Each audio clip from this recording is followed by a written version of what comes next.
That's right. So, money was different in those days. When I was just reading about the New Yorker hotel, a big fancy dinner was $1.50 to $2. Can you imagine? Did you feel at the time like you were a pioneer in your field, or like you would become part of an American cultural icon? No, none of us felt that way. We didn't feel that way. We just too busy, and we knew we had to win this war. It had to be done. So we didn't think at all about it. And when the war ended, we didn't think that we did anything important. We really didn't until decades later. All of a sudden, they decided we did. And I would have saved more for memorabilia if I had known this. But we didn't know. We didn't take special pictures or anything like that, which was unfortunate. All the memories are in your head.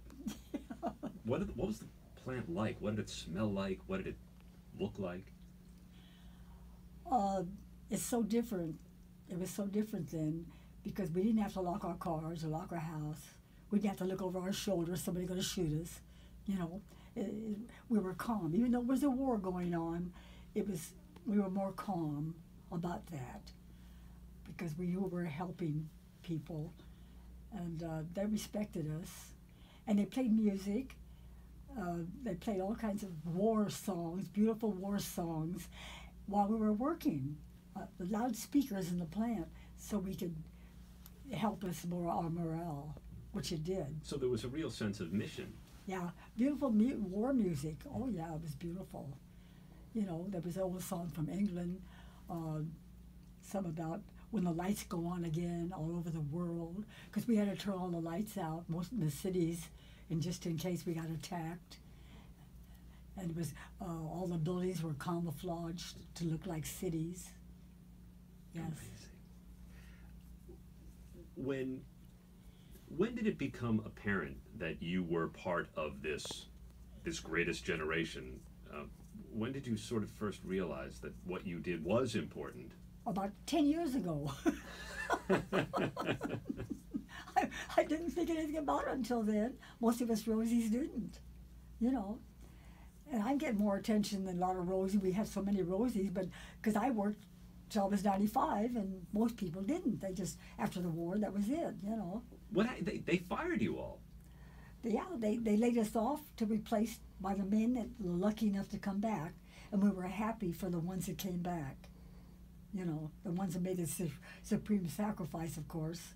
So it was sad to think of the men we lost, but we figured they had to have their jobs back, so they laid us off within days after the war. So that was okay. We didn't think anything about it. We just went about our business, did other things. And when did you come back to doing that work? Between 45 and 51, I did other things. I car hop, bringing food to cars. You heard Sure. about that? Most Sure. young people haven't. And but when they put me on skates, I retired from that. You can handle the rivet gun, but not skates? Come on. Yeah. So then I got hired. I knew somebody. They hired me, a boss at Ryan Aeronautical, that built a Spirit of St. Louis for Lindbergh. Have you ever heard of that little plant? Yeah. You heard of Lindbergh? Sure. Okay, with your age, I never know what you've heard of. But worked there for 14 years until they stopped making airplanes in 1964. So we were laid off about almost a year. So in 1965, somebody called me from Long Beach and said, if you want a job, you better come up here because, what was it, Douglas, old man Douglas is hiring women for the first time since the war. So we drove up there and got hired just like that with our experience. Mm-hmm. So I've been there, another 6 months would have made 50 years there. But when they closed the plant down and start laying off, they didn't go by seniority.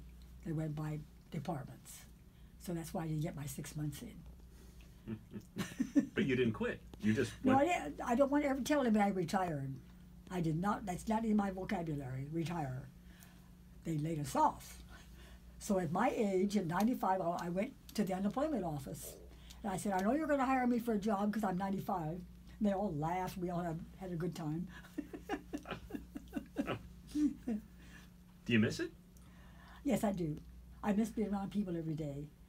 And I always get up at 4 o'clock, leave the house at 5, start our work at 6. But I still wake up at 3 and 4. I can't get over that. It's been about 2 or 3 years now, and I still wake up early. He knows that. Yesterday I was up at 1 o'clock to get an airplane to come here. Do you like flying?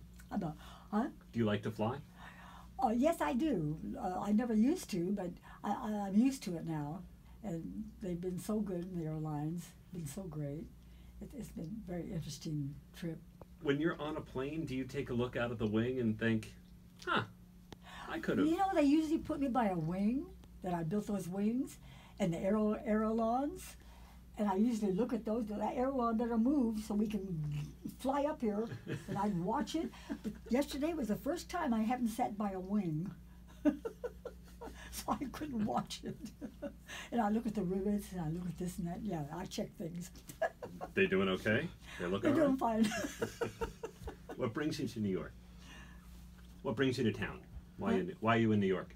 Why am I here? Because we're having a party, celebration of the end of the war, 75 years, and to bring everybody together. And I hope there's some Rosies there. I'm sure there will I be. hope so. That would be nice. But it's a big celebration, and people have been so good about it. And the young people, they're proud of it. I mean, they want to take pictures with us and everything, you know. And they've been told that because of the war, they're having this freedom and all these things that we just enjoy in America. I hope we can enjoy them longer, you know. So we got to keep this going to keep the young people aware of how they got to this position in life. And I think they're doing well in school, because I was on a radio program, not a radio, a television, To Tell the Truth. You heard of that? Yeah. Yeah, I was on that. It hasn't been shown yet because they're going to start the new season in September. So when I was on that, there were all the ones that were going to get on the show. There was a history teacher, a young man history teacher. He was so excited to meet me because he's teaching this to the children about the war. And so he said, oh, I met you, and I can show them I was right here with you, and with pictures.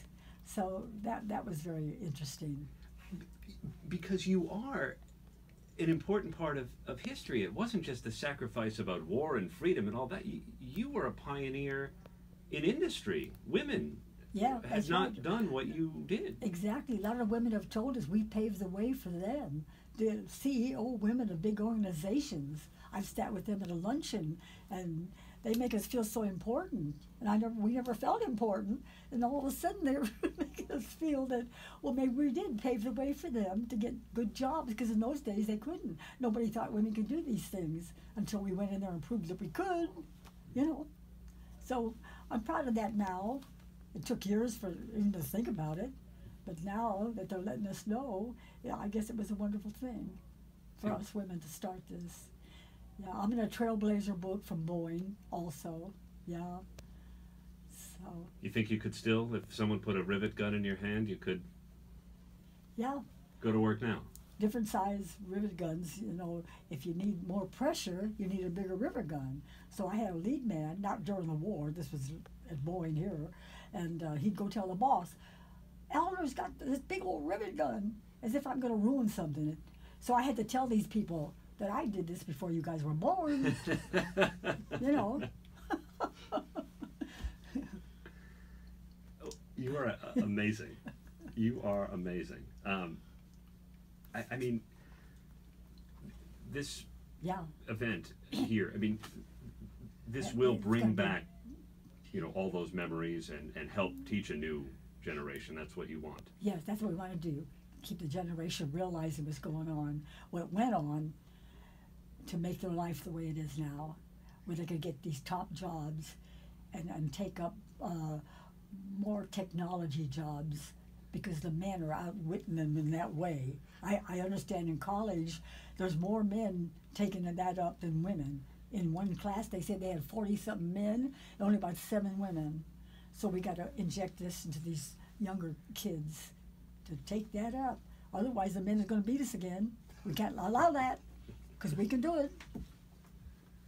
What a pleasure. Thank you so much. You're welcome. Oh, what a treat, Elinor. Oh, it's so nice to meet you. Really, a true pleasure. I'm honored to be here. Thank you so much. This man, I love that picture so much. Look at you.